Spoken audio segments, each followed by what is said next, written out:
So the fluency illusion is the illusion that someone appears to be much better at a foreign language than they actually are in reality. And this is very likely to happen whenever you are listening to someone speak a foreign language and that person is significantly better at the foreign language than you are currently. So, for example, over the past few years, I have dabbled here and there with Mandarin Chinese, but I'm still completely god-awful at it. I can't really speak it. I can hardly understand anything. But if I went to a Chinese restaurant tonight with my family and the waiter was Chinese, I could still speak a few words of Chinese to him, right? I could still manage to say something like, are you Chinese? I'm studying Chinese. I like China, right? Now, because I would mostly be thinking in English and then translating my thoughts, it would probably be very unnatural phrasing. There's probably going to be a grammar mistake. I'm sure my pronunciation is going to be just completely awful. But the native speaker waiter in this scenario probably will still be able to understand what I'm saying. And he might be really happy that I'm talking to him in Chinese in his native language. And so he'll probably speak back to me in Chinese. And because he's going to be able to tell that I'm really awful at Chinese, he's probably going to speak slowly, maybe only use simple words.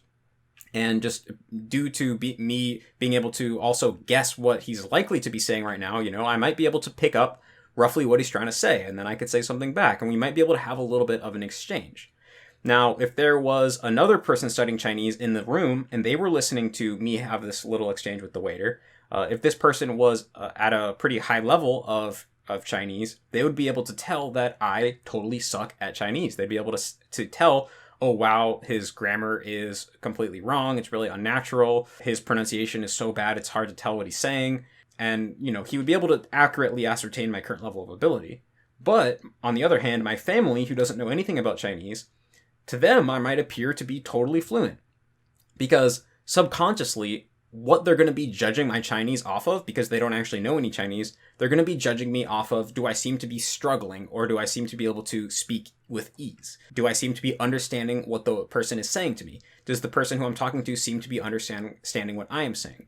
And you can easily meet all of these requirements without actually being good at the language at all, right? Like I can still pretend that I'm easily speaking Chinese, even though in reality I am struggling in my head, right? I can just hide it, not show it on my face, and they're not going to be able to tell whether my pronunciation is correct, my grammar is correct, or anything like that. All they're going to be able to tell is, oh, well, it looked like he understood, and it looked like the other person understood him.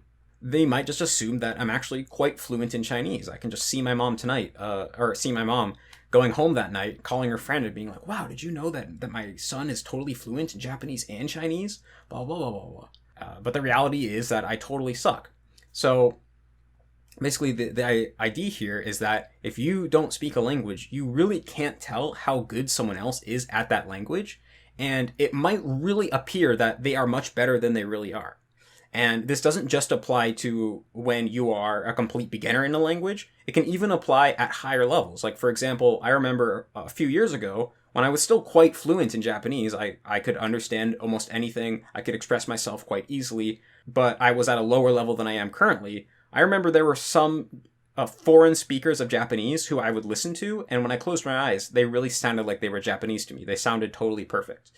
But today, now that I've improved, I can go back and listen to those same speakers, except now I can notice that they're not perfect, that they actually, their pronunciation deviates from native speakers quite often, their pitch accent is not perfect, they might occasionally use words in a way that I'm pretty sure a native speaker would never use, and it sounds a little bit unnatural, and I can just, in general, perceive that they might be struggling a little bit on a very subtle level in a way that I wasn't able to perceive before. Basically, to me a few years ago, listening to those people, they appeared to be better than they really are because they appeared to be perfect. They sounded Japanese. Because if you are not able to perceive the mistakes that someone is making, then by the definition, they appear to be perfect. And you're not going to be able to perceive any mistakes unless you're already at a similar kind of level as the person who you're listening to is. So the idea here is that really, you cannot tell how good someone is at a language unless you are at a similar level to them. When you are not at a similar level to someone, when you're a lot worse than them, then they're going to appear to be better than they are. They might have the illusion of being perfect. And this is very important to keep in mind because there are a lot of people out there who say that they're a very high level in the language, or maybe, they might have a bunch of videos of them speaking the language that you want to learn, and you might think they look really, really good. But in reality, they might be making tons of grammar mistakes. They might be saying unnatural stuff. They might be using words wrong, and their pronunciation might be quite awful. You're not going to be able to tell. So it's really important to keep this in mind and never trust your own instincts when it comes to how good someone else is in a language.